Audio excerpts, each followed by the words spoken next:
Alright, welcome to another Skynamic tutorial. It's been a couple months since we've had one of these. I think part 4 was back in August of last year, and it's February 2nd, 2018 right now, and 8:05 p.m. Eastern, and this is going to be part 5 of our 8-part Flash tutorial series.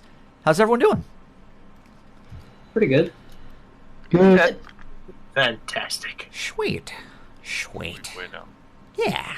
No, it's good to get this back to these tutorials, which is pretty awesome. So, what are we going over today? What is Part 5 all about? Well, Part 5 and Part 6 are actually, it's a two-parter. Today we're going to be going over introducing everyone to puppet rigging, but there's so much that goes into puppet rigging that we'll only be covering the body. And then next part, Part 6, that'll be puppet rigging for the head and all the facial assets. So specifically, what are we going over today? Well, we're going to be talking about character turnarounds and some of the ideal ways of creating turnarounds to better aid you in your puppet building. We'll talk about some Flash shortcuts just to kind of remind you guys of some of the more important ones to use with regards to puppet rigging. Then we'll kind of dive into the deep end here. We'll talk about how to set up the timeline for puppet rigging. We'll talk about how to set up symbols and some of the things you need to watch out for with regards to symbols for puppets. We'll talk about the registration versus the transformation point and how they're different and not the same. We'll then go into circle joints and how they're awesome. Talk about setting up some layers for puppeting as well. Go to outline colors, which is something you do after the puppet's built. And then we'll talk about aligning body parts, which is what you do after the puppet's built. Now today is part lecture, part demo. The first part of the tutorial will probably be just a lot of lecture. But then the last part of the demo, or the second part of the demo, is me actually just building and rigging a puppet right in front of you guys. Now, I won't be able to build and rig the whole thing. That's something that takes days of work to do, as I'm sure Anthony can attest to.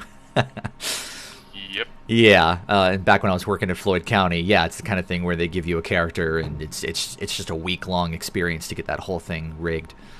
So I'll get some of it rigged. I'll get a week-long experience and not end up breaking it. Going, yeah, that too.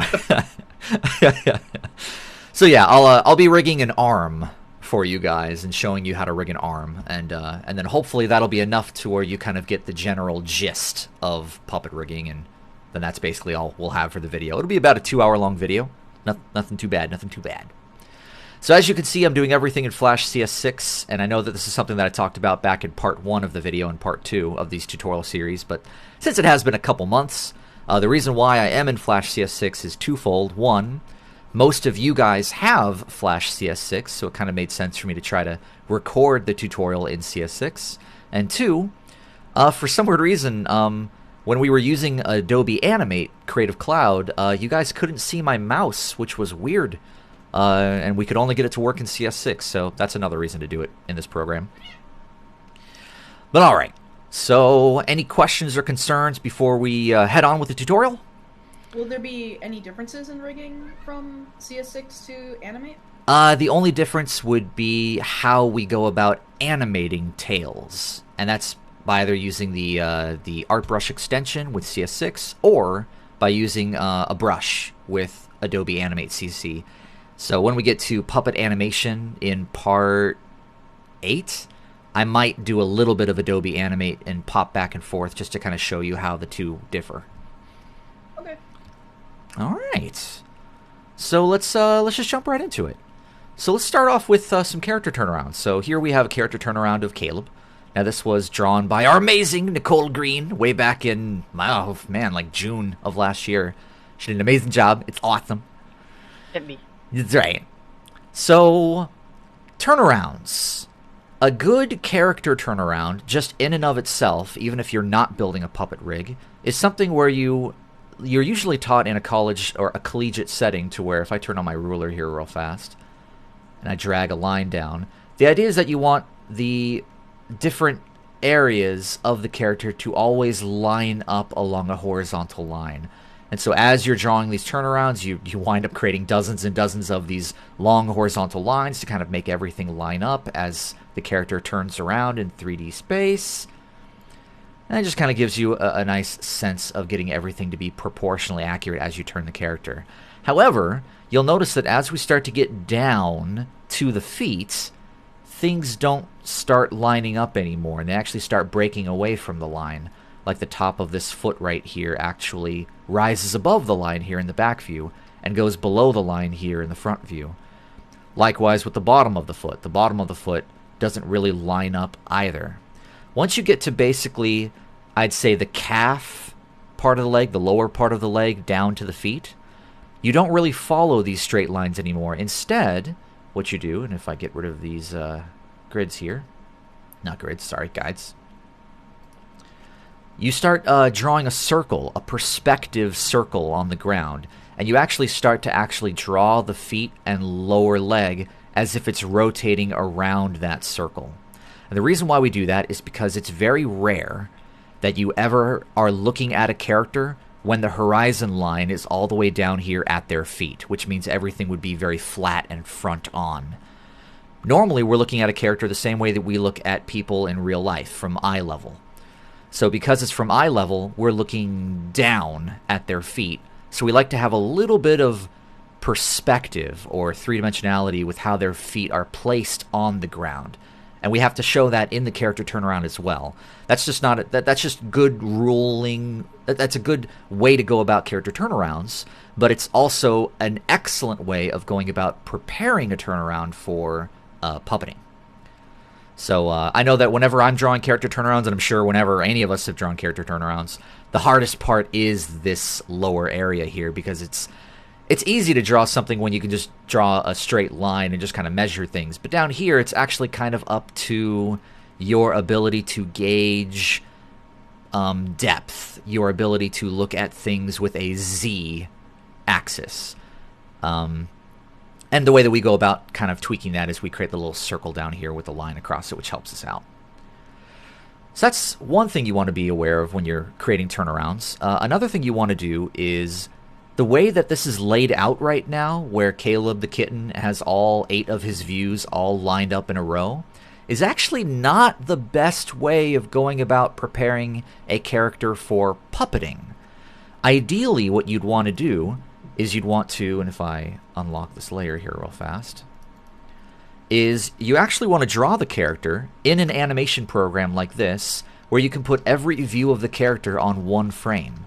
That way, as you're drawing the character, you can spin the character around. If I zoom in here to show you what I'm looking at. The best way to know whether or not a character is actually drawn proportionally and every view is accurate is by spinning the character.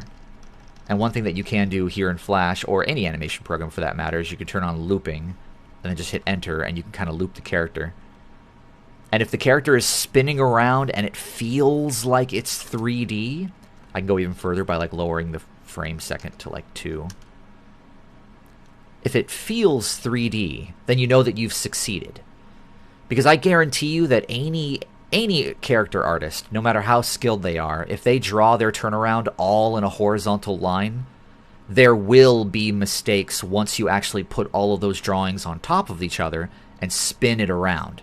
No human is capable of making a character completely perfect when they're all placed next to each other. It's only by spinning them in place that you can spot the little tiny inconsistencies and fix them. And that's important. Fixing the inconsistencies is crucial before you start building and rigging a puppet. Because once you have a rigged puppet, that's what you're animating with. That's your bread and butter, baby. If the puppet itself is flawed, then the animation will be flawed. Which is why puppet rigging can be one of the most important parts of preparing an animation. And that's why we dedicate 2 complete tutorials to just learning how to rig.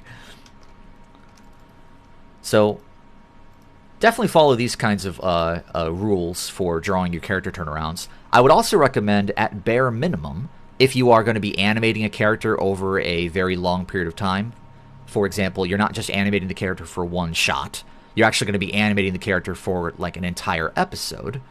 You draw at the very least 8 different poses. Your front view, your 3/4 view, your pro view, your OTS, which is over the shoulder, your back view, your OTS rev, which is reverse over the shoulder, your pro rev, and then your 3/4 rev.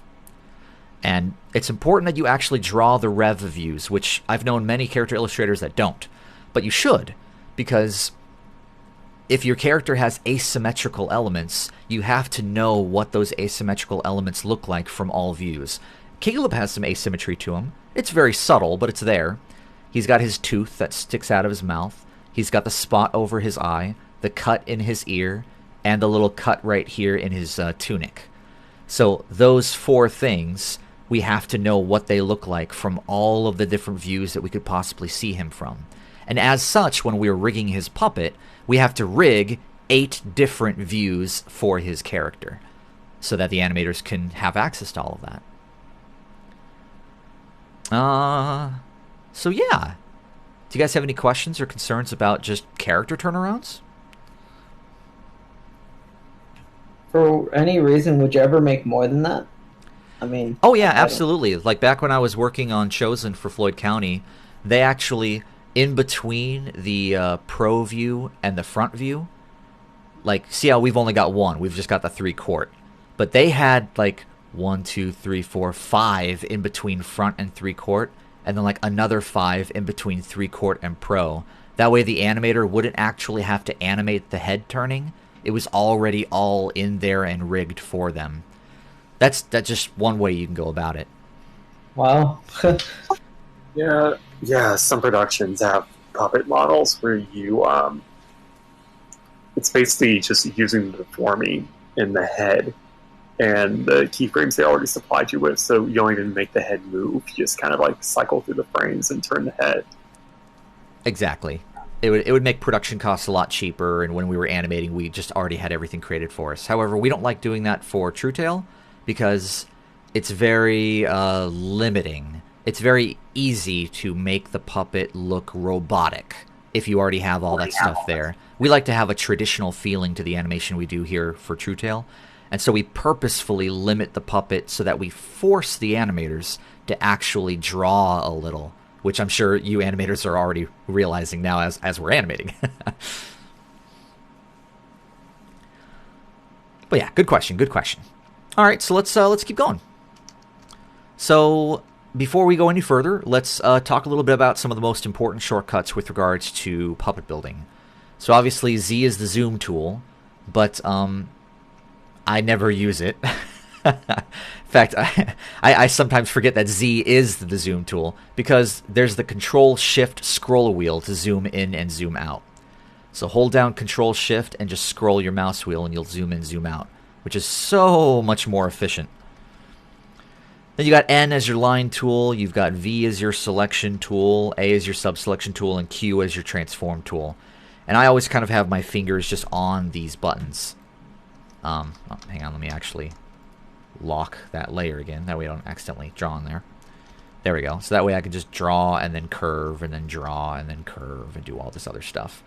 This is kind of freaking me out a little bit because I've been using Illustrator to teach my classes for the past several months, and oh man, it's just reminding me of how much I love Flash. Another really important one to know is the paste in place, which I promise you we will be using many times as we go about our puppet rigging. And then of course save as. You should always be saving as whenever you save your files. That's not just Flash, that's every digital program you work with on a computer. You should never save over the same document. You should always save as, change your version number, and then continue working. And then after about a half hour of work, save as, change your version number, continue working. That way as you go about working, you'll accumulate dozens and dozens, if not hundreds, of version numbers for whatever you're working on. And that's just good work efficiency. Because you never know if the file you're working on that you've been saving on top of over and over again might crash or corrupt on you, and then you've lost everything. So always save as. Otherwise, though, don't forget that you can also create your own shortcuts for any of the extensions that you install into the program. By going to Edit Keyboard Shortcuts, which will pull up all of the keyboard shortcuts, and commands specifically are all of the extensions that you install. And I like to put some keyboard shortcuts in here, like Frame Edit. I like to put as the forward dash and all that other stuff here. Alrighty. So are we ready to start building the puppet? Kind of. We are at least ready to start setting up the puppet. So ideally, when you are ready to, you've got your character turnaround, it's been approved, everything is beautiful and wonderful with the world, you're ready to start building a puppet. So what happens is you start with the turnaround. So right now I've got a symbol right here of Caleb. All of this is just a symbol that contains all of the turnaround. And it's all been put into one spot so I can spin it in place. That's awesome. So I'm going to double click out. And just to make this a little bit more apparent that I'm double clicking in and double clicking out, for those of you that don't know, you can go to view and preview mode and change to anti-alias text. That way if you double click inside of a symbol, it'll fade everything else out around it. Double click back out, double click back in. That way you have like a nice visual cue for whenever you're inside of a symbol or outside of a symbol. I usually will go to view preview mode and set it to full. That way whenever I go inside of a symbol, it just stays with all the color. It might be a little confusing to know when I'm in a symbol or not, but I don't know, I've been using the program enough to where I know when I'm in a symbol and when I'm not in a symbol.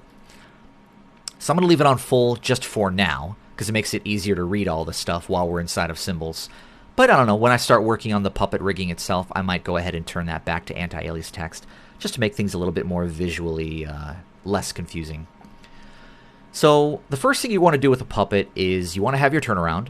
You want to have the entire turnaround inside of a symbol, which it is. And now, with this symbol selected, I'm going to create a new symbol by going to Modify, Convert to Symbol, or hitting F8. And I'm going to name this __ Caleb Master Clip. And I'm naming it that way for a specific reason, which I'll get into a little bit later on in the tutorial, but I'm going to leave it like that. Okay.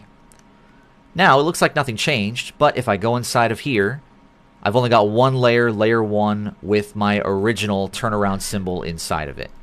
So now I'm inside of the Caleb Master Clip, and I still have this turnaround symbol untouched. So what I'm going to do is I'm going to start setting up this puppet according to these instructions to start preparing it for rigging. So I'm going to rename this layer that has the turnaround on it to, I don't know, turnaround. Seems logical. And then what I'm going to do is I'm going to create a new layer, and I'm going to call this layer label, because this is our label layer. And I'm going to follow these instructions. I know that I have 8 views of the puppet, so I'm going to prepare it for 8 different views over the course of 80 frames. So I'm going to go all the way out to frame 80 and just hit F5. And then every 10 frames, I'm going to hit F7. So frame 11, frame 21, 31, 41, 51, 61, 71. That way every single view is going to have 10 frames. 1 to 10, 11 to 20, etc., etc. And I'm going to name these by making sure that I have a frame selected, and in my properties window just changing the name, which is pretty simple. So I'll call this front. I'll call this one 3/4, but I'm going to put a little greater than symbol in front of it. Now what that little symbol means is that's just a nice little visual cue to the animator that lets them know what direction the character is facing. So for these ones, the character is facing to screen right.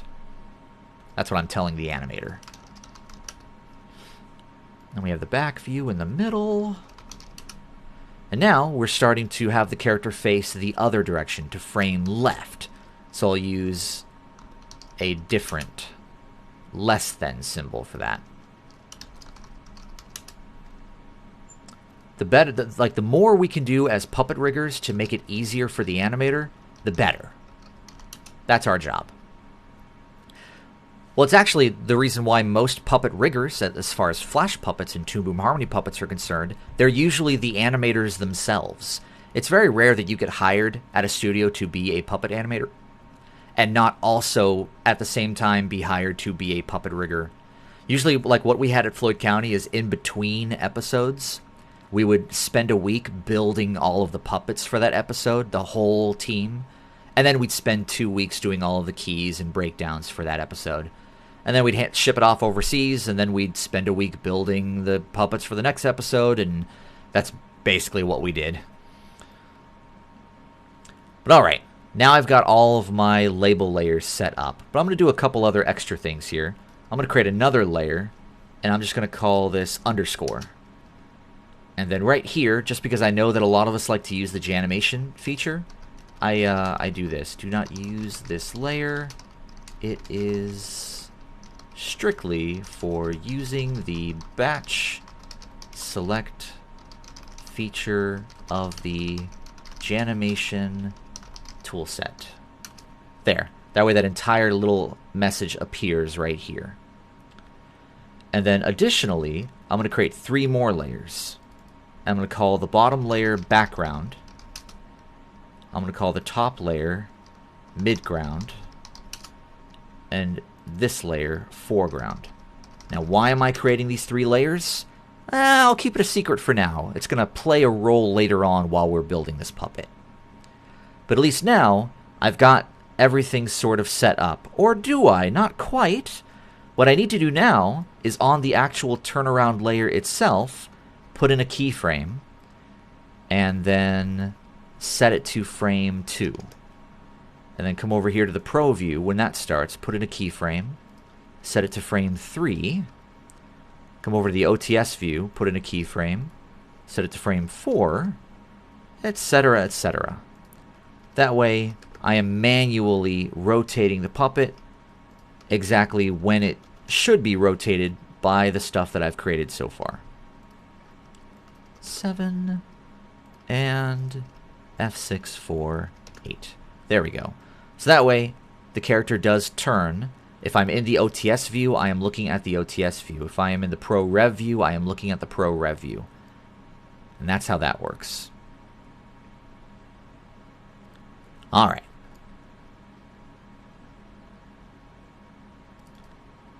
Come back out here to our main area. Any questions about how to set up the timeline?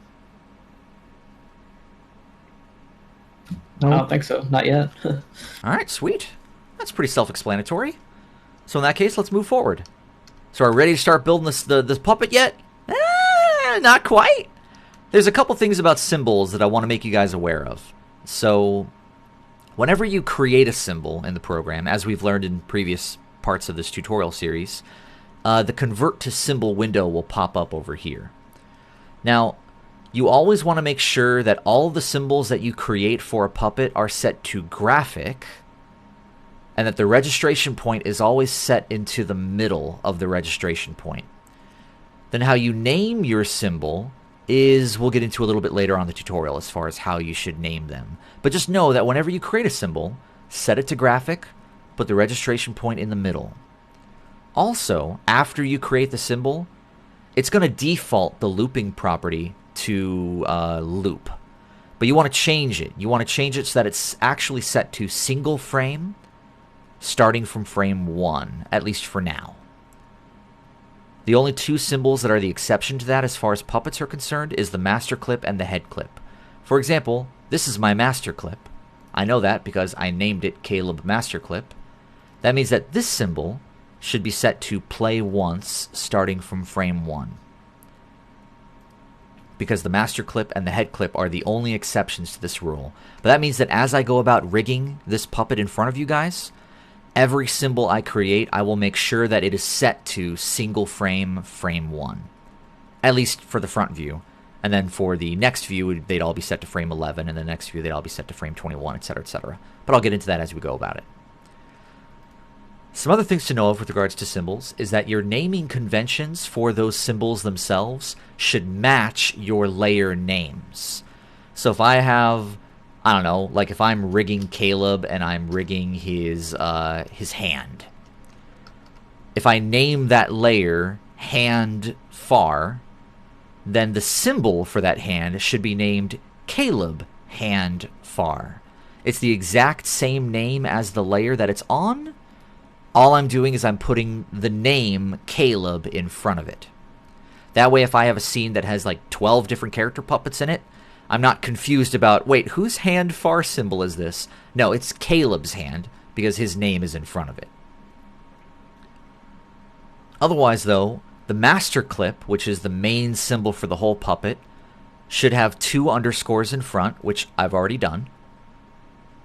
And the head clip, which we're not going to build until next tutorial, next part, part 6, that'll only have 1 underscore. Now, the reason why we put underscores in is because in the library, which organizes all of our different symbols, the library organizes things alphabetically.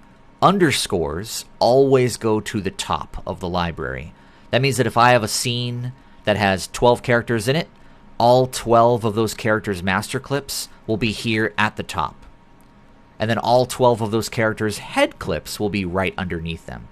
And it just makes things a lot more organized and easier for the animators. And once again, the better we can make things for the animator, the better off we are as a whole.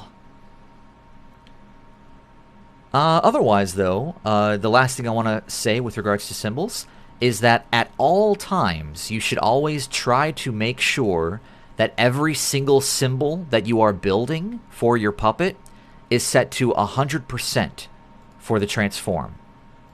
100%. It should never be higher than that. It should never be lower than that. I know you can go to a negative. That way you're always at 100% period. Now the reason why we like to have everything at 100% is because it makes it easier to guarantee that a body part is the correct size or the correct proportion in relation to all of the other body parts. If I'm animating and I am not sure if the hand is the correct size, I don't want to have to go all the way back to the turnaround and like cross-reference it and look back and forth or call over my art director and ask them, hey, is this the correct size? That's annoying. But if everything is rigged at 100%, that means that if I have my arm at 100% and my hand at 100%, then that is the correct size for that hand in relation to that arm. In fact, we go even further. We try our best to make sure that Caleb set to 100%, and if I bring in like Dolee and she is set to 100%, both of their sizes in relation to one another is completely accurate. That means that every single puppet we rig at 100% has to be sized correctly with regards to every other puppet that we create. That way, no matter what, if we're bringing in 12 characters into a scene, and I know that 5 of them are standing next to each other, if I set all of them to 35%, they're all correctly sized. And I don't have to really figure out exactly, wait, is this character supposed to be bigger? Is that character supposed to be smaller? Let me pull up the turnaround, and then now I'm wasting time and I'm wasting money, and that's not a good thing. So, rigging everything at 100% is just a good rule of thumb when it comes to preparing Flash puppets. So you might be asking yourself, well, if we're supposed to keep everything at 100%, how do we make things bigger or smaller while we're rigging? Well, that's easy. Go inside of the symbol, make the wet art inside bigger, jump out of the symbol, and look, my symbol is still 100%, but I still made it bigger. I made it bigger not by making the symbol itself bigger, but by going inside and making the artwork inside of it bigger. That's how you go about tweaking for puppets. Now, is that the case for animation? Hell no! If we had to do that for animation, we'd go insane. Animators can do whatever the hell they want to their symbols. They break these puppets to make them work. But when it comes to rigging and preparing a puppet for animation, all the symbols just have to be at 100%. Alright. So any questions or concerns about setting up symbols before we continue on? Nope. Alright, sweet. Alright, are we ready to start animating? Puppet rigging? Not quite. Still got a few more things to go over. So in Adobe Flash, there are 2 ways of manipulating symbols. One is through the transformation point, and the other is through the registration point. Now, many novice puppet animators and riggers kind of assume that both of these are the same thing, but they're not. They're actually 2 wildly different things. So the transformation point is bound by the registration point, and it is manipulated with the transform tool. So I have my transform tool selected. So if I click on this, see how I've got the little white circle right here? That's my transformation point. If I were to rotate this right now, it rotates from the transformation point. That's pretty cool. That's awesome. If I want to rotate this from a different area, I'll move the transformation point and then rotate it, and now it's rotating around that transformation point. Awesome. However, the registration point is actually the 0, 0 marker inside of that symbol, because everything in Flash is mathematical and it's all based around an XY grid.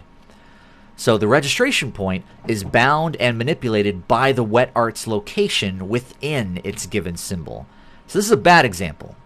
Even though this is still working correctly, you'll notice that the registration point is actually in a different spot than this one. The registration point for this one is in the same spot as the transformation point. That means that if I move the transformation point and I change my mind, I can double click it and it goes right back to the 0, 0 marker for that symbol. On this example, I created a symbol, then I moved the transformation point, and then I was like, I'm done, I'm going to go get a sandwich. That's not good, because that means that the animator, if they accidentally double click this, it goes back to the middle of the symbol, and now, God, what's happening with the world now? That's an animator that's out for blood. They're going to find you, and they're going to hunt you down. So, generally speaking, we like to set our body parts for puppets so that the registration point is actually at the rotation for that ligament. Now, how do we do that?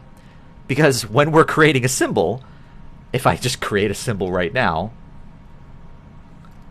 notice how it gives me an option to set my registration point, but it only gives me like 10, not even 10 options, 9 options. That's not very accurate. I can't really set it precisely at the point where I want the ligament to rotate. That's why we always just put it in the middle, because it's pointless. Those of you who are watching this later will be hearing a train going by, so that'll be nice. So how do we get that registration point to be over here? Because I can't really move it. Well, it's really easy. Remember, the registration point is the 0, 0 marker inside that symbol.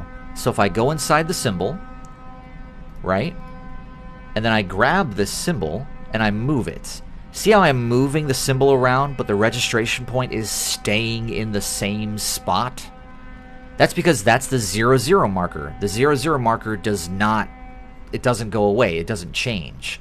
So if I move the artwork so that the registration point is over the spot where I would want it to be at. And oh yeah, I forgot I'd created a symbol. Let me break that symbol apart and go back to, let me undo that. That way it actually has the wet art. There we go. So there's a symbol. Go inside. This is all wet art that I can just move around. So now I'm going to grab the wet art itself, move it around, get it with my little arrow keys to the spot where I want it to rotate, double click back out, and check it out. I've got the exact same symbol, but now the registration point is set where I want it to be rotating. That's good puppet rigging. That's the kind of thing that we're going to be doing as we build Caleb's puppet over here. Any questions or concerns about transformation versus registration? You seriously seen that happen a lot? Well, I mean, I've worked with rigs for that happened, but I've never met anyone who actually confused registration and the transformation point. It's the same thing. You'd be surprised. I've had so many puppet riggers like start rigging puppets, even when I was working at Floyd County, and they would just they'd symbolize the part, and they'd symbolize this that it was directly in the middle because that's how it normally creates symbols, right? And they're like, oh, well, I guess I got to just move this over here to prepare it for animation, and then they would keep rigging it. And then we'd wind up getting these puppets where, like, nothing was rigged. They just moved the transformation point. That's not the same. Oh, no. Yeah. Oh, no. Oh no. Yeah, so it happened enough to where I felt the need to actually create an entire slide just to explain the difference between the two. All right. So, are we ready to start building puppets? Not quite. just another thing to go over. So, one thing for puppet rigging that we like to have inside of all of our puppets is we like to have circle joints for the areas of the ligaments that are meant to connect to each other. So we have two examples here. We have a good example and a bad example. You'll see the bad example, the rotated arm is actually creating a cut in the arm. Now, why is that? Why is this one doing it? Because when the arm is perfectly straight like this, they both look exactly the same, right? Well, if I turn on outlines you'll notice that the one up top is rigged so that it creates circles with everything. That way, if you rotate it, everything kind of stays seamless. It's not creating any kind of break in the puppet. Whereas this puppet doesn't have circles, it's all straight lines. That means that this puppet cleanly breaks away. That's not good. That's a very bad way of rigging a puppet because it makes it very limited in how you can animate it. However, this puppet up here is created so that the ends of each ligament creates a circle, or at least a half circle. That way, as you animate it, it'll rotate around that circle joint and just make it easier for the animator. Now, not every body part can have a perfect circle in it. The shoulder is an excellent example of that. But that being said, we still try to sort of round off the ends of things to try our best to create circle joints just to make things easier for the animators.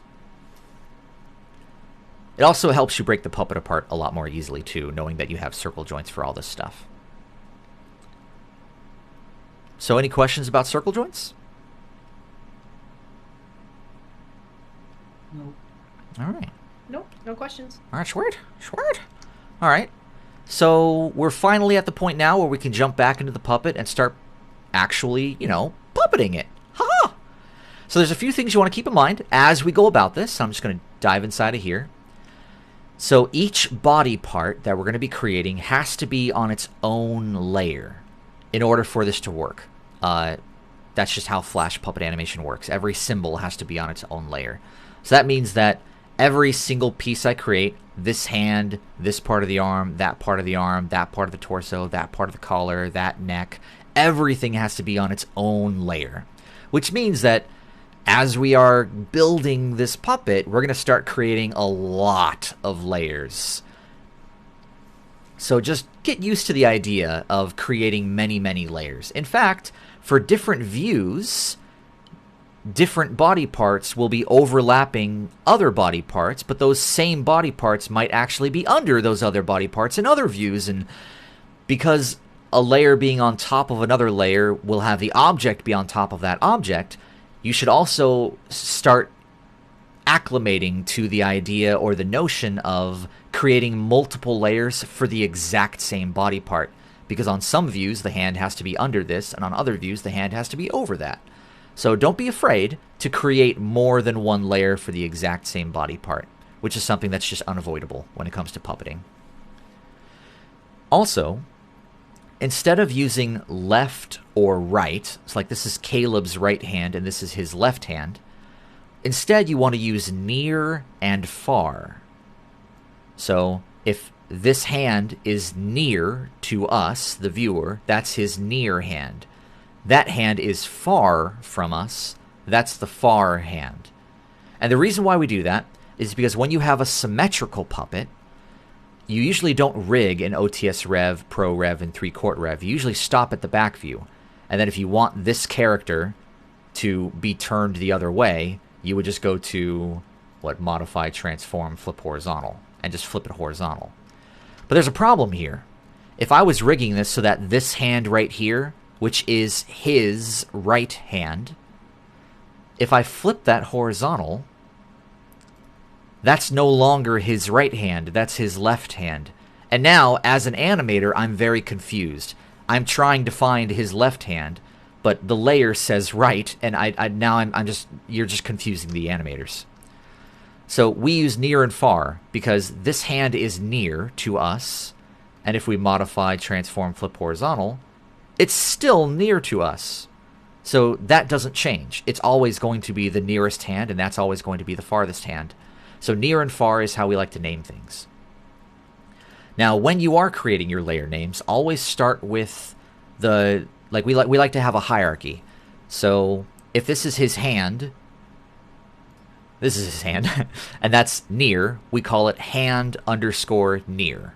Always put the name of the body part first, and then the criteria for the body part second. Alrighty. Also, while we are creating and rigging this puppet, we like to separate the puppet into foreground, midground, and background body parts. At least we do that for Skynamic. So we do that for compositing purposes so that we can light different areas of the character differently. So like when we actually export this animation into After Effects, we like to export the characters as 3 different SWIFTs. A SWIFT for the foreground parts, a SWIFT for the midground parts, and a SWIFT for the background parts. That way we can light all 3 of them differently, which just makes our animation look that much cooler. So what do I mean by foreground, midground, background? Well, the idea is that if you have a body part that's coming near to us, like his entire arm right here, we would make sure that all of his arm pieces are here, in between foreground and midground. And then all of his head, torso, and legs and tail pieces are all in between midground and background. And then his other arm that's behind him would be underneath background. That way, when we're swiffing this out, the compositor can just very easily just turn off all the layers that are below midground and swift it out, and it only swifts out foreground. Then turn off foreground, but turn on midground and swift out midground. And it just makes things a lot easier for the compositor. They don't have to go about guessing, like what's part of the foreground and what's part of the midground. Plus, if we rig the puppets in this way, it also sort of forces the animator to keep the foreground parts in the foreground, the midground parts in the midground, and the background parts in the background, which just makes things easier for the compositor. So the easier we can make things for the compositor, the better. Does that make sense to everybody? Yes. Yep. All right, Did sure. we always do that, or was that did Victor come up with that? Like after the Gate Seekers, or did we always do that? We haven't always done it. We actually came up with it during Gate Seekers. That's right. I remember that. I remember suddenly seeing foreground. I was like, "What is all this?" Yeah, This is exactly. new. No, we came up with it during Gate Seekers because we were doing much more complex lighting and shading in Gate Seekers than we did with our other True Tale stuff. And we were just like, oh man, if we had just separated these things into foreground, midground, background while we were rigging them, it would have just made compositing 10 times faster. And so that's why we do it that way now. But all right, so now that we know all of these different rules, there's a lot of them. I just spent, 47 minutes talking about it. Let's actually start building this damn puppet. So I'm going to go inside of here. Oh, yeah? What? Something? I have a question. Oh, yeah, sure. What's up, Ivan? Well, you said that we need to give the names near and far instead of left and right. Uh-huh. Correct? Yep. Well, in the backgrounds, we need to do the same thing? In backgrounds? Like, for example, in my task, I named right bookshelf and left bookshelf. Is that right? No, it doesn't matter. It doesn't matter for backgrounds because, like, the thing that matters for layout and backgrounds is to just separate the different elements of the background. Like, the foreground of the background should be separate from the midground, which should be separate from the background of the background. But actually naming them correctly, nah, nobody cares. You don't have to worry about that. Okay, thanks. Yeah, no sweat. All right, so let's go ahead and start building out this puppet. So I'm going to start off with... let's start off with this... Oh, that's right. I'm still skipping a step. It's been a while since I've built puppets. I'm going to create a new layer here, and I'm going to call this layer Breakdown. And so when you start building a puppet, before you even start doing any vectoring at all, it's usually a good rule of thumb to actually, grab your Cintiq, grab your pen, and just kind of sketch out how you want to break everything down. So I'm just going to kind of sketch this guy out. And I have to lean away from my mic here for a little bit of a moment. So let me see here. So it's the kind of thing where I would break down this piece, but I would want to create a circle joint right here. And then just if I change my color to something else, I want to break down this piece, but create another circle joint going the opposite way, kind of like this. And then, this other piece over here for his hand. I want something kind of like this, where it creates the hand piece and kind of curve that out there. So basically you just go through the entire character and you just get a feel for how should I break this apart so that I can actually animate this character, which is, once again, another reason why most puppet riggers are puppet animators, because the best puppet riggers are those who are planning on animating that puppet later on. So you can kind of get a general sense of how you want to go about breaking it down. So I do the same thing kind of here. I'd probably create a circle joint right here at the knee, but I would go past here, create a little bit of a circle down there. Same dealio. I'd probably create a nice upper leg here, create a nice circle joint at the knee, and that would create a nice little circle up here. And then same thing. The foot would be its own kind of thing. Okay. I kind of figure out my torso, like how do I want to start breaking down my torso.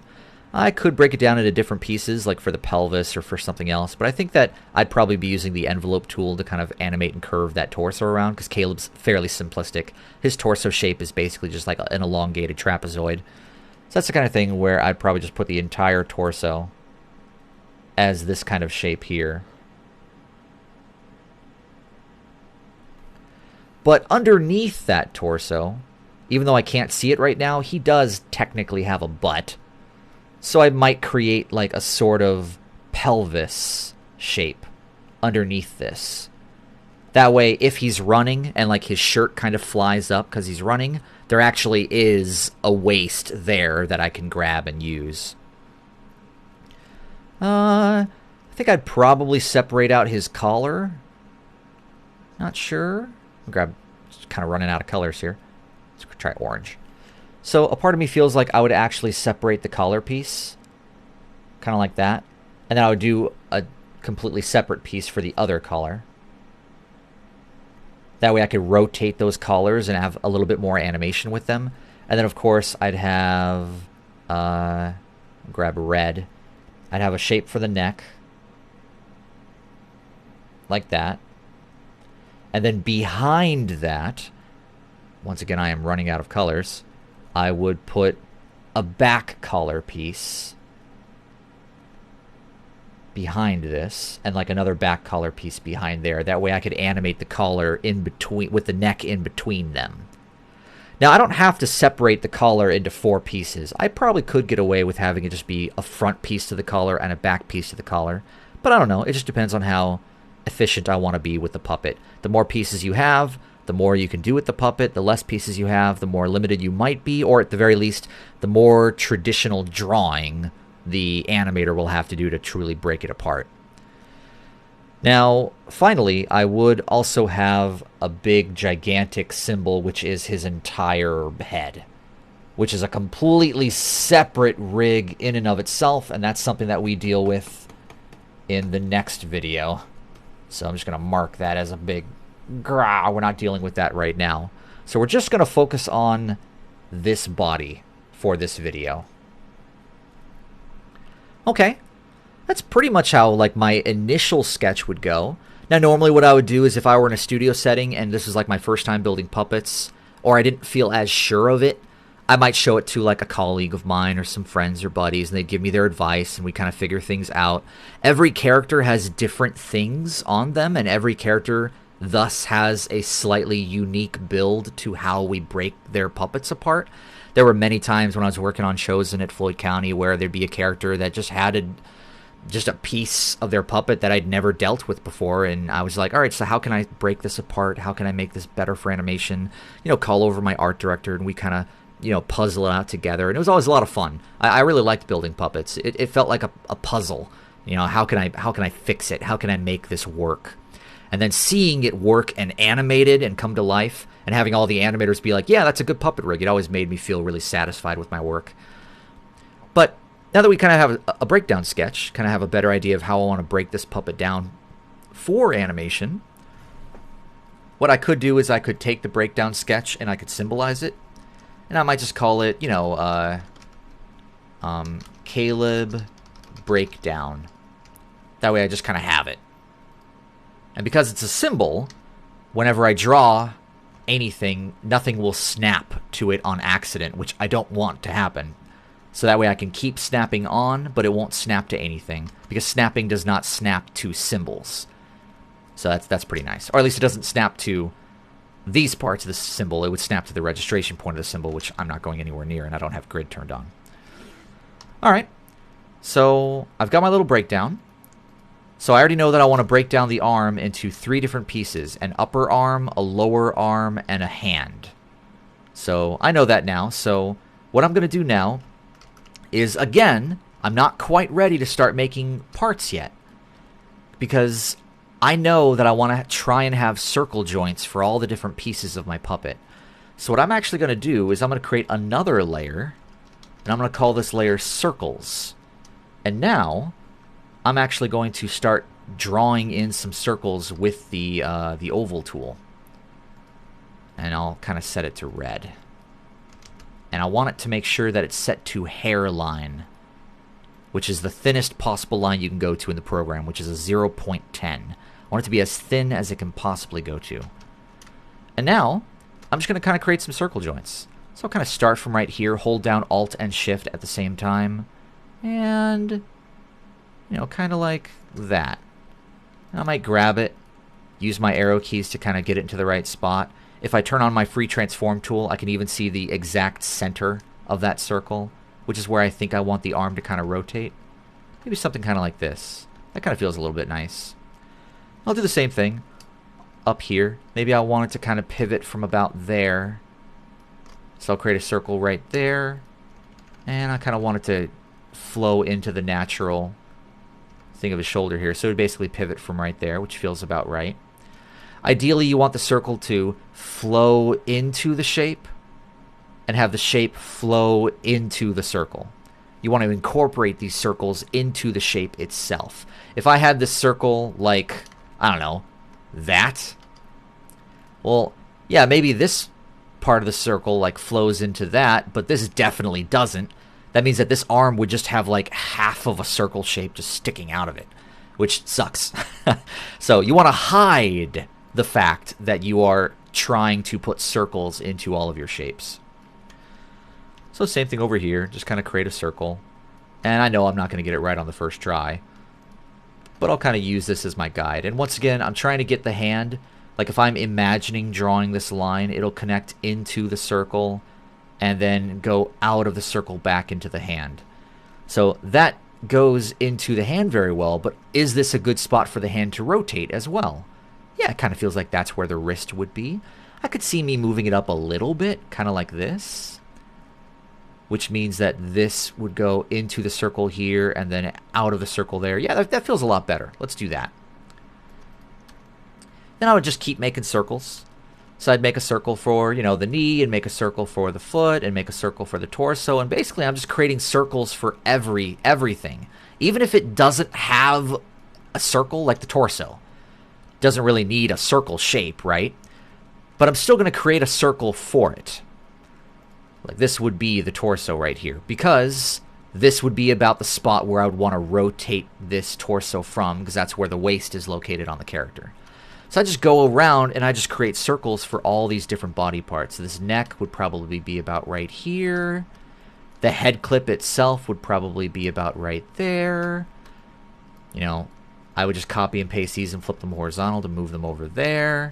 Same thing over here. His knee would be about right there, and I'd create a circle. Down here for his foot, I could see it rotating by about right there. Even though it's not exactly a circle shape, it just kind of gives me an area to where I know that I would rotate that. Maybe move it in a little bit. That way the shape actually does tie into the circle. And same thing up here. This upper leg would have its own circle as well. Probably about right here for the rotation. Kind of like that. That way this leg would go into the circle and out of the circle. And I'll just keep going around, keep creating all my circles until I basically had all of my little circles down for this front view, if that makes any sense. So now that I've got my circles, now I'm ready to start creating my symbols. So what I'll do is, let's go ahead and create the symbol for this forearm right here. So I'll grab the circle that is that forearm, copy it, go up in between my midground and foreground layer, and I will create a new layer and call this forearm near. And I know it's the near one because the next pose, that arm is coming towards us. So I know that that arm is going to continue being the near arm. So I'm just starting this one off as the near arm. Okay. So then I'll take this circle, I'll copy it, I'll come up to the forearm near, and Control-Shift-V to paste in place. So now I have two circles, and they're in the exact same spot. One there and one there. So if I select the circle up here that's on the forearm near layer, I can symbolize it.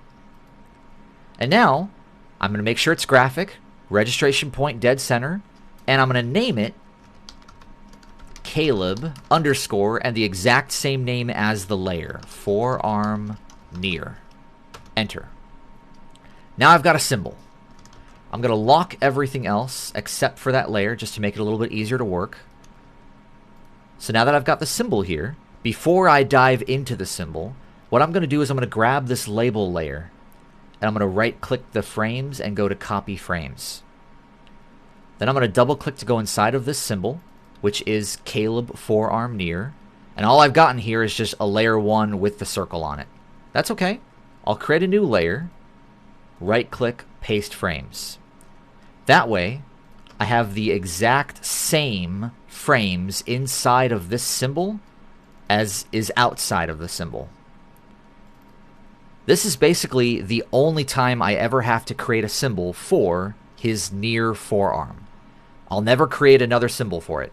All of the different body shapes for all of his different views that would be his forearm near will all be contained inside of this symbol for the animators to use.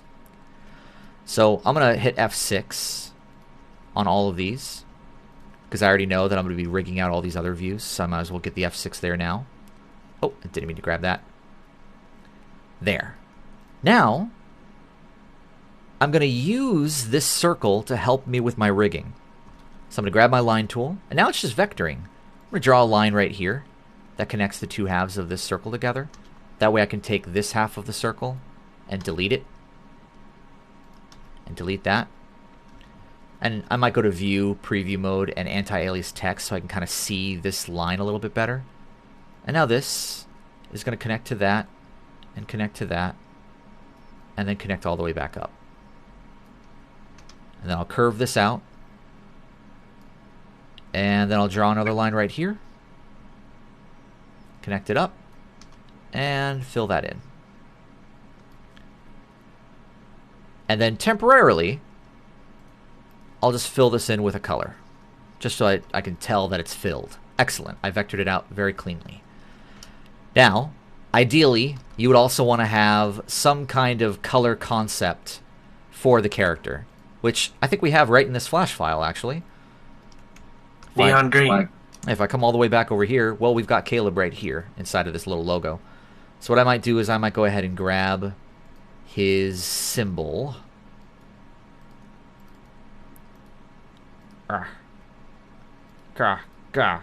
Copy that symbol, come all the way back out, lock that image again, go all the way back to where I was at, which is here, go inside of his symbol, and just for reference, I might create another layer and just call this color ref. And paste it inside. That way I just kind of have this over here off to the side. Actually, I kind of like it over here. That way it's not on the stage. Alright, so now that I've got that there, double click to go inside, set my preview mode back to full, grab this yellow, fill it in, grab this green, fill it in. And then grab the stroke and delete it. That way, I've got a rigged arm. And because I started from the circle, see how the registration point is already in the exact spot where you would normally rotate that? Creating your circle joints, in other words, is a great way of cheating the system to get the registration point to be exactly where you want it to be. Create the circle and then symbolize the circle by itself before you vector out all of the parts. That way your registration point is just right where you need it to be. It's a great way of just saving yourself a buttload of time. Okay, Well, let's keep going. Let me do his arm next, his upper arm. So I'll go ahead and unlock my circles layer so I can select this circle again. I'm going to copy that, lock the layer, create a new layer, probably underneath the forearm, and I'll call this arm near. And then same thing, Control-Shift-V to paste that circle in place. Excellent. Now what I'm going to do is I'm going to hit F8 to symbolize it, and same thing. Caleb, and same name as the layer. Caleb, arm, near, graphic, symbol, registration point in the middle. Excellent. There. My registration point is now exactly where I want this arm to rotate from. But before I go in there to start vectoring things out, I'm going to do one extra step. I'm going to grab this circle here and copy it. Then I'm going to come back into the symbol over here, and then I'm going to paste that circle in here, and then kind of eyeball it.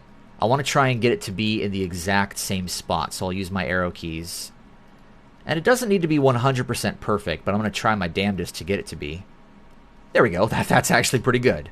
So now I've got that circle in the exact same spot as the other circle. Now I'll create a new layer, right-click, paste frames, because I still have those label layers pasted on the clipboard from earlier. F6 these, just so that I have these all over the place. Bum, bum, bum. Actually, before I do that, let me actually get rid of the circle on this other layer. There we go. F6, F6, F6, F6, F6, F6. There we go. And now, I'll just start vectoring.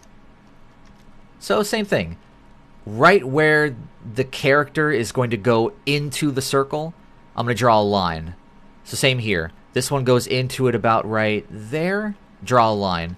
That way I delete that part of the circle. And once again, I'll go to View, Preview Mode, Anti-Alias Text to make it easier to see my cutout. Same thing here. It's going to touch the circle by about here. And about there.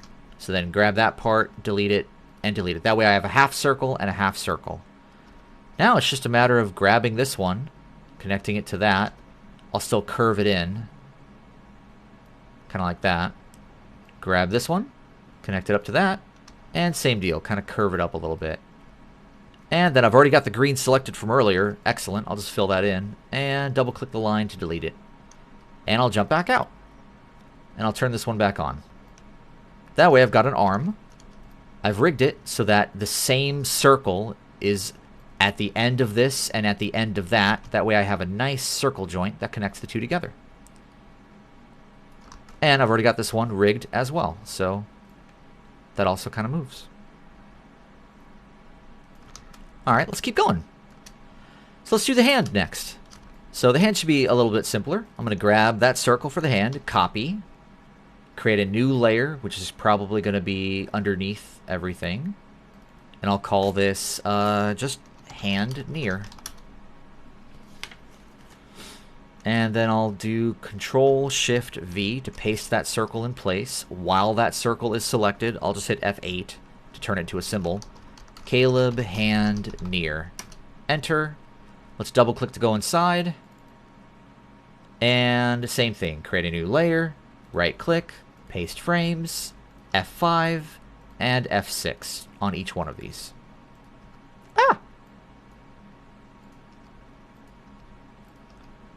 Alright, now back on the front view. Same thing. Just start vectoring away. This will probably connect to the circle about right here. And this will probably connect to the circle about right there. So that's where I'll put my line. Delete that entire part of the circle right there. And now it's just a matter of connecting that over to here. This is a little bit more complicated of a shape. Connect it to about here. Connect it to about there. Connect it to about here. That'll create an S-curve going up to here. That'll be about there. To there.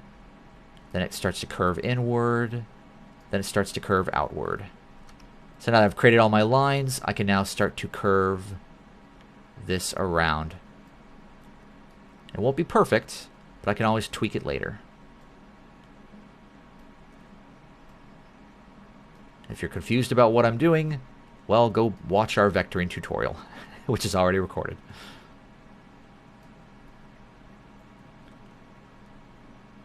There we go. And now what I can do is I can grab my sub-selection tool and do a little bit of tweaking, just to get these handles to be a little bit more cleaner.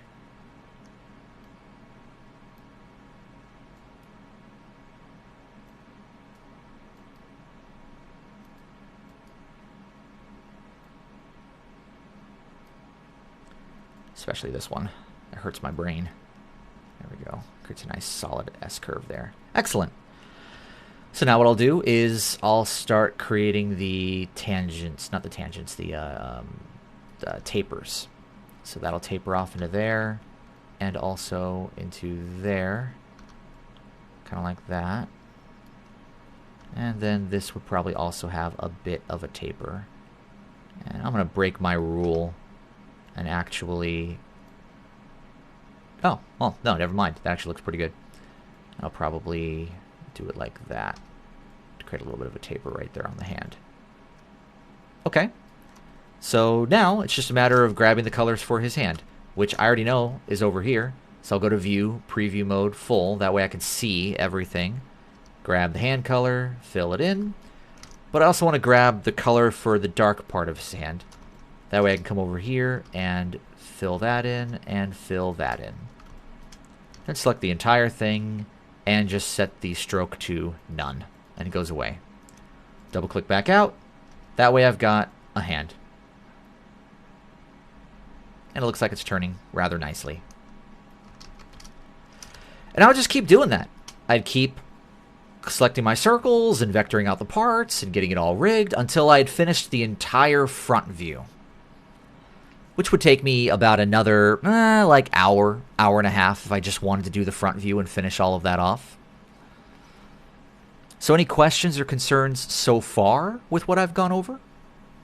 Would there be any situations where Caleb would have to have a wrist? Would you just, like, if, like, for some reason his wrist is visible, would you just lump that in with the hand near? No, it's a good question. I believe that we actually do have a wrist for him. Let me open up his actual puppet, which is going to be an Adobe Animate. So can you guys see my mouse? Yep. Yeah, right there, yeah. Yes. Yes. Oh, Yeah, well, maybe... that's why I asked. Maybe they fixed the glitch. Huh. Maybe we'll be able to do Adobe Animate for the next tutorial.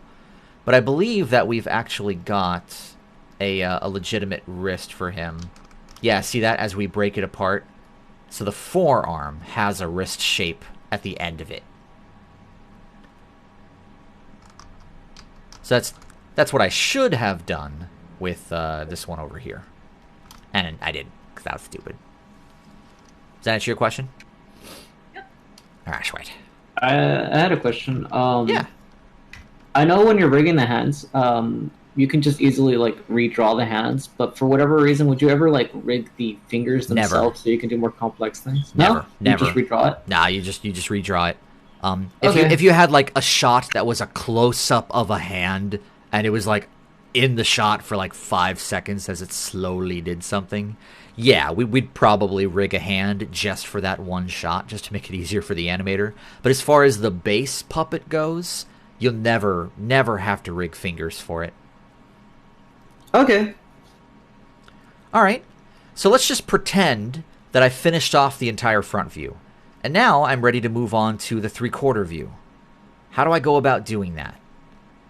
Well, before I can go any further, remember, one of our rules was whenever you create a symbol, the symbol has to be set to single frame. So I'm going to set all of these to single frame right now, because they should all be set to single frame for the animator. That means that as this turns around, it just stays there. There's no animation happening to the inside of that symbol. Okay, so let me go ahead and rig the 3/4 view of this arm. So I'm going to put down keyframes on all the arm parts that I've created. F6, F6, F6. And now I'm going to take this arm, because now I'm on frame 11, which is when the 3/4 view starts. That means inside of this symbol, frame 11 is when the 3/4 view starts. So out here on frame 11, on this keyframe, I will also set it to frame 11. Same thing here, frame 11. Same thing here, frame 11. And now, because I had those circles originally inside of there when I was creating the symbol, I've still got those circles here. Because on frame 11 inside of here, I've got those circles still there because I created these keyframes. That means that I never have to create the circles again. I've already got them here. So I'd go to my circles layer, put an F7 right here. I only ever needed to do it for just the front view. Now that I'm on the 3/4 view, I know that this is the circle for his arm. So I'll just put it in the spot where I feel like his arm should be rotating from. About there. I know that this is the circle for his forearm. So I'll put that in the spot where I think that should be, which is about right there. And I know that this is the circle for his hand. So I feel like about right here is a good spot for that. And see how I'm already creating another circles breakdown just by taking the actual symbols themselves that are all set to frame 11 and just moving all the circles around? So I would do that for all of the 3/4 view. Get all the circles in their right spots. Some of the circles I might want to jump into the symbol, grab the circle and maybe make it bigger or make it smaller just to kind of make it work a little bit better. But overall though, like that's what I would do to get the 3/4 view ready for puppeting. And once I've got all my circles where they need to be, well now it's just the exact same thing all over again. Which I'll do for you right now. I'm going to jump inside of this circle real fast just so I can copy that. Jump back out. Go inside of this upper arm here. Oh, sorry, I didn't click it correctly. Grab that. There, now I'm inside of here. I'm on the 3/4 view. I'm going to paste that circle. Bring it down here. And same thing. Go in as far as I can. Use my arrow keys to kind of eyeball this. Yeah, perfect. I got it perfect. Excellent. All right, now I've got 2 circles inside of this arm. So let's just vector it. So this is going to kind of break away from about here. That will kind of connect up to about there. So that's where I want to cut that off. And then same dealio. This will connect to about there. Grab that, delete, and delete. And once again, view, preview mode, anti-alias, just so that I can kind of see this a little bit better. So this will kind of come up. I'm not going to try to do the whole thing in one curve. I'll create 2 lines out of it. This I could probably get all done in one curve. So grab that, kind of curve that up a bit, kind of like that. This will curve out slightly. And it'll curve in like this. And once again, I'll grab it with the sub-selection tool. Just to kind of tweak the curves a bit, get them looking a little prettier. Same thing here. There we go. Yeah, excellent. And I want to grab that same color green, but I've already got the green over here from the earlier view, so I'll grab that and then fill it in. And then same thing. Grab this, turn the stroke color to none. Double click out. There. Now I've got the arm turning. Even though it's still the exact same symbol. Caleb arm near. Caleb arm near. It's just, I'm just moving. I'm just telling Flash what frame I want to be showing at this particular moment, which is frame 11. Let's keep going. What if I do the forearm? So here's the symbol for the forearm. I've already got the upper arm perfectly lining up with it. Now I want this to now line up with this circle I'm doing down here, which now that I look at it up close, I might want to tweak. I might want to put this like about here. And I might want to jump inside. Oh, whoops, I keep double clicking out. Sorry about that, guys. I might double click inside of this circle. And I think I'm going to make it a little bit bigger. Kind of like that. Because I can see this forearm connecting up to about that. Yeah, that feels about right. Okay. Oh, let me go back in. Because now what I'll do is I'll grab that circle and copy it. Then I'll go inside of my forearm layer, which is on the 3/4 view. And paste. Try to get it in the same spot. Use my arrow keys. Click, click, click, click, click. Almost. Perfect. Excellent.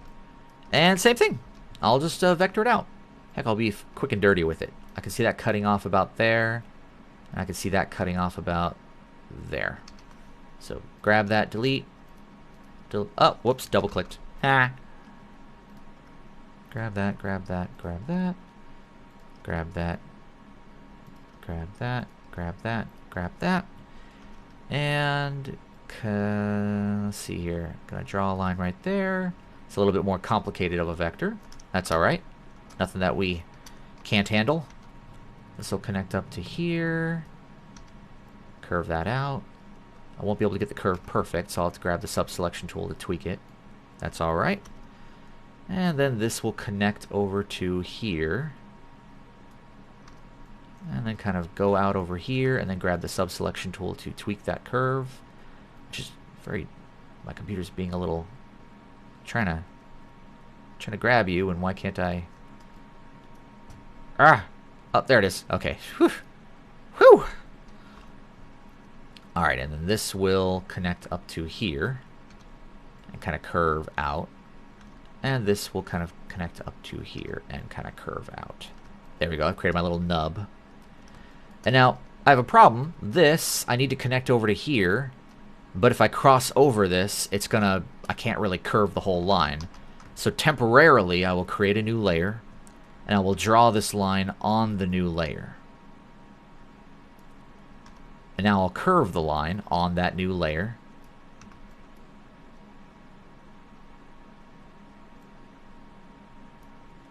Get it to look nice and sweet. Kind of like the idea that this curves a little bit more. Yeah, kind of like that.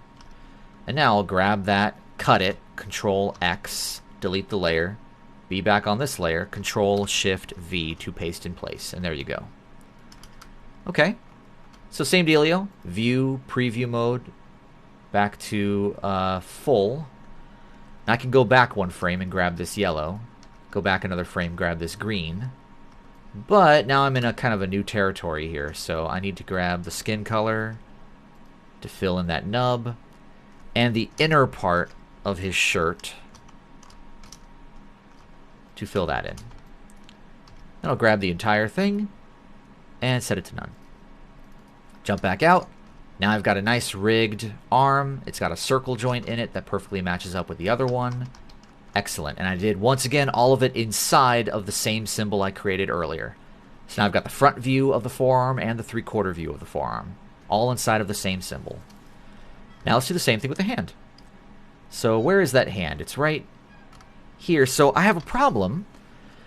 On this view, the hand needs to be on top of the forearm. So that means that I need to create a new layer. Call it the same thing, hand near. So I have two hand nears now. Create a keyframe, drag this keyframe up, put a blank keyframe there. That way the hand just switches onto a layer above everything over here. And now that it's switched, I can continue on. So double click to go inside, and I'll just start vectoring. Although I might want to turn this layer off just for the moment so I can see that hand a little bit better. There we go.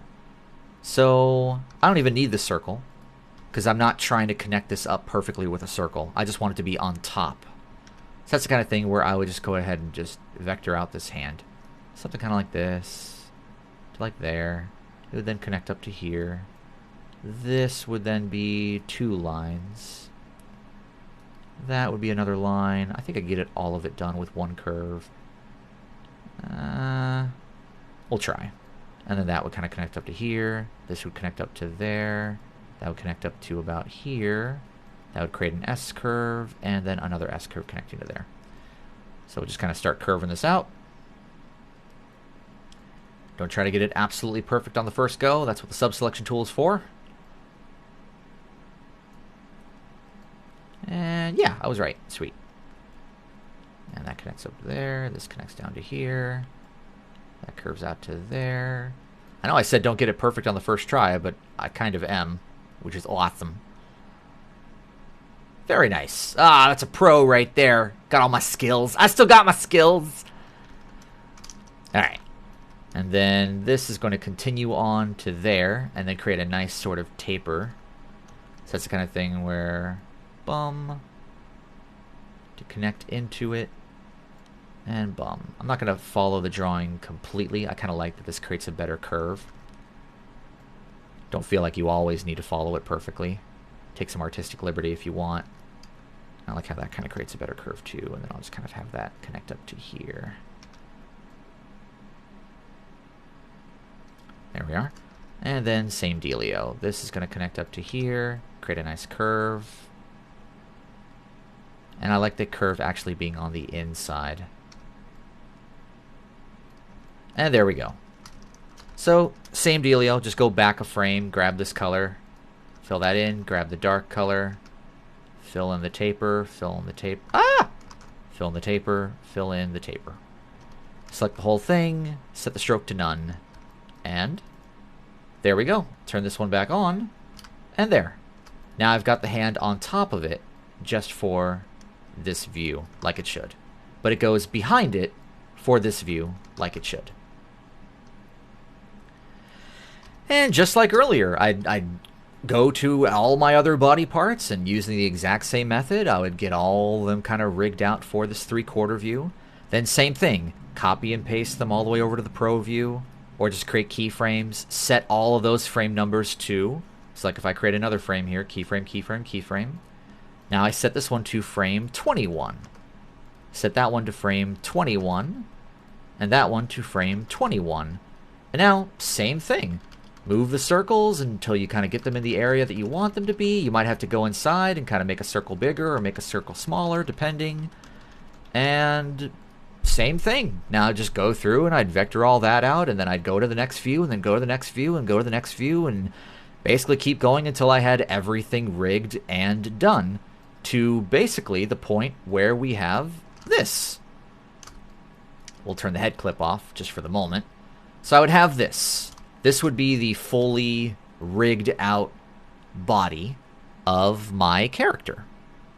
This would probably take me like a solid, I could get it done in 1 day's worth of work, like a good 9 to 10 hour day.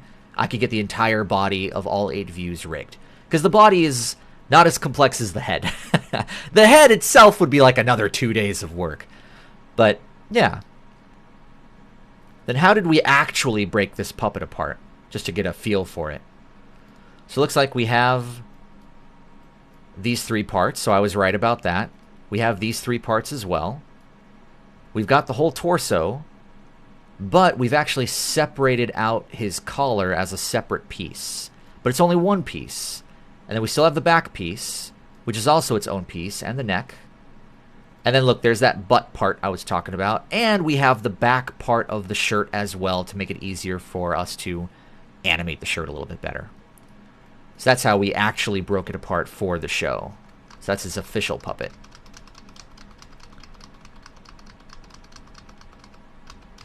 Alright. So, any questions or concerns about anything that I've gone over? Does it kind of make a little bit more sense to you guys as far as how to build and rig puppets? Yeah. I do have a question though. Yeah. Will it, like, if, I know obviously True Tale is all lineless artwork, but if you were to use lines, is there like, because I know with the circle joints, is there a way to like get around that? Oh yeah, absolutely. That's a very good question. Let me actually show you an example of some lined puppets. Now we haven't actually built anything for Skynamic, although we kind of did. Hang on a second here. If I go back to our Skynamic Studios file, and we go to our intellectual properties. No. Where do we go? It would be fan projects. Yeah, the Dota 2 animation that we did a long time ago. Look at the characters. Now, these aren't puppets, though. Where would I find the puppets for these? Animatic illustrations. Probably illustrations. Yeah, it's like, what happens if I go into this? Is this the fully rigged out puppet for these characters? Let's find out. Just give that a second to open up here. Dun dun dun. Dun dun dun dun dun. Dun dun dun dun dun. Open. Open. Oh my god. Oh, there we go. No, those are just the illustrations. Those are not the, Okay, so, nope. Where are the puppets at for this? So if it's not the illustrations folder... I guess we just went straight into animating? Let me just grab one of the animations then. Oh god. Alright, well, let's sit back for a moment and let this open up real fast. Because like the fools we were back in, what, 2015, we put the entire animation in one Flash file because we were crazy.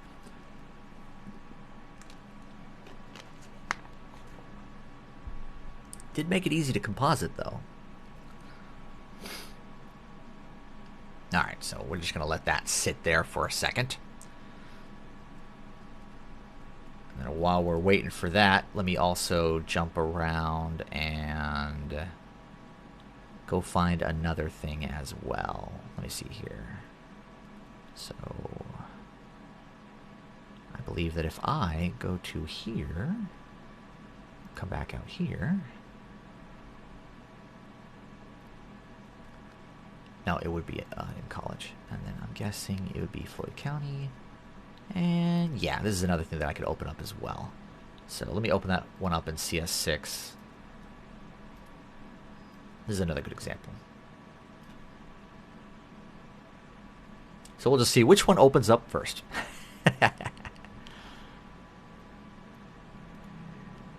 Because this is just frozen. Oh, looks like this one's opening up first. Okay, so here are some chosen puppets from the animation test that I received from Floyd County back when I got hired. So these are Flash puppets. They have lines.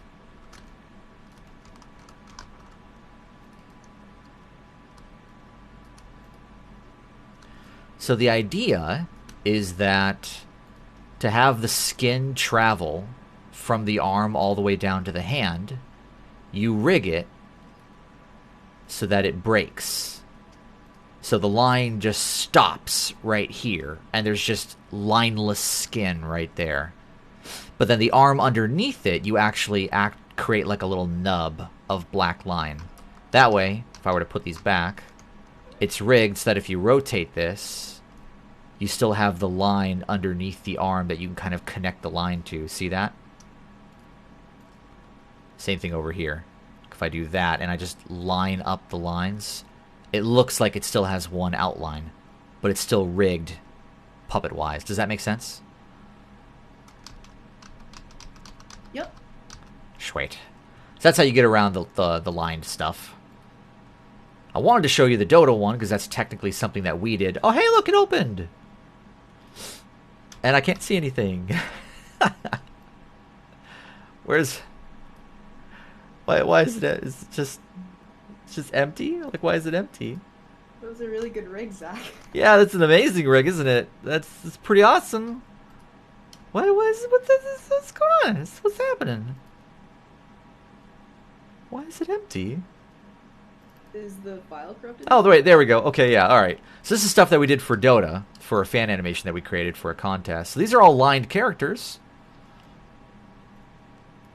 But they should all be puppeted. We did them the same way that we did our GIF animations we've been doing. So we just created puppets for each shot. Let's see here. If I open up the character folder, there we go.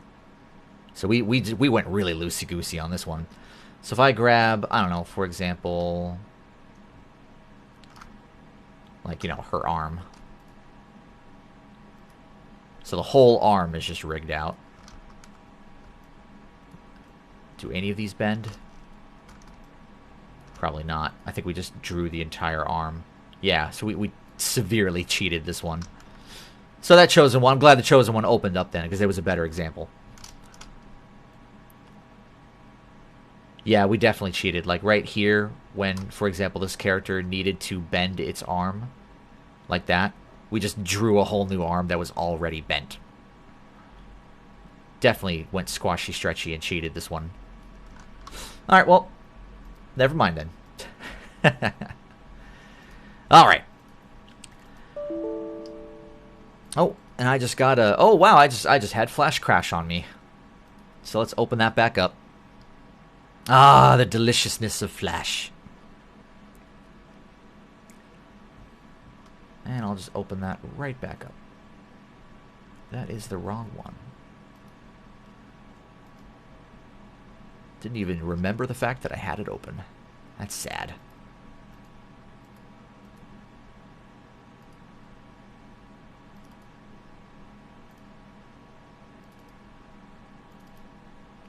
And there we go.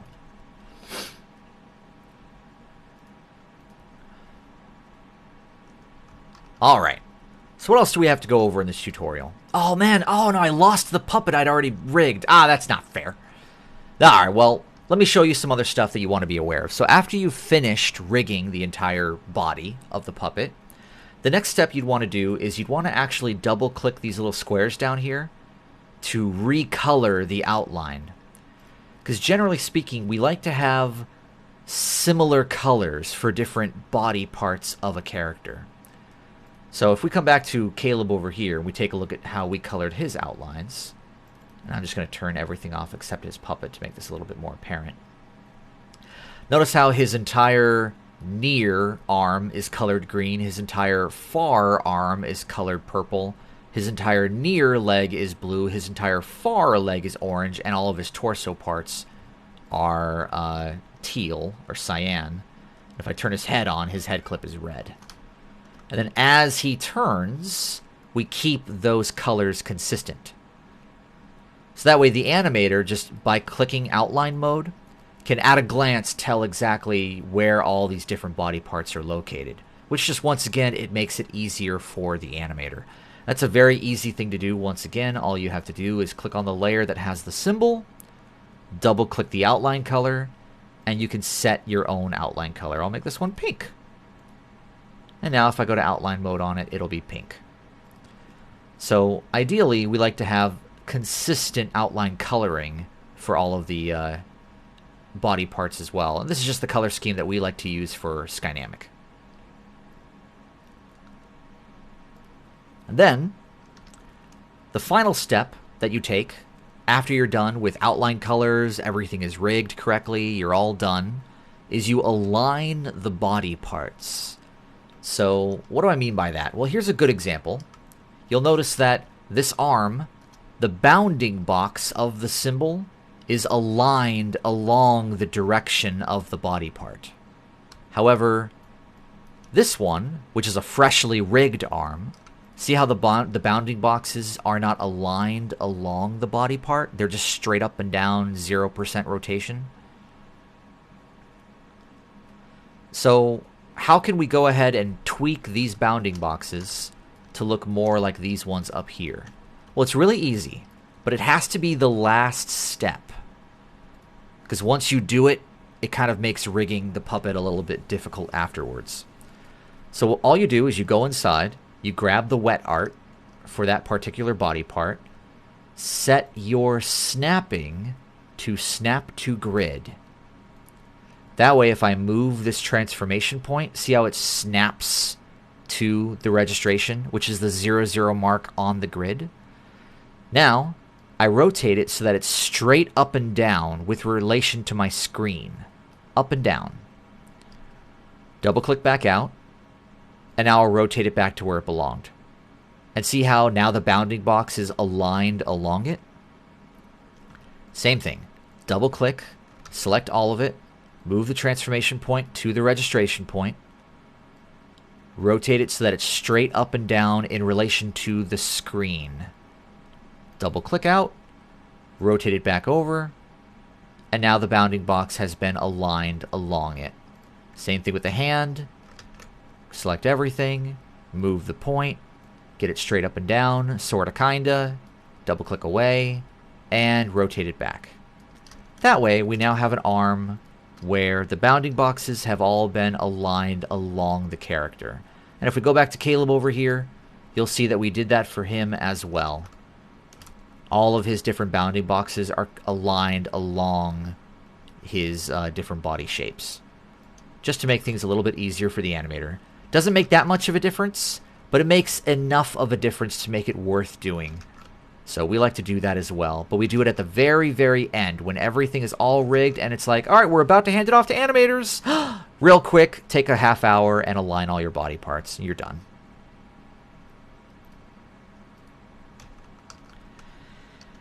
And then that's it.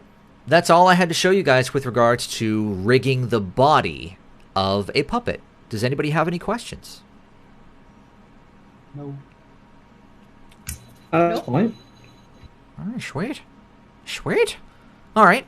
So we have a week until we meet up for another tutorial part. So what are we going to be going over with the next tutorial? Let me turn the stage mask back on.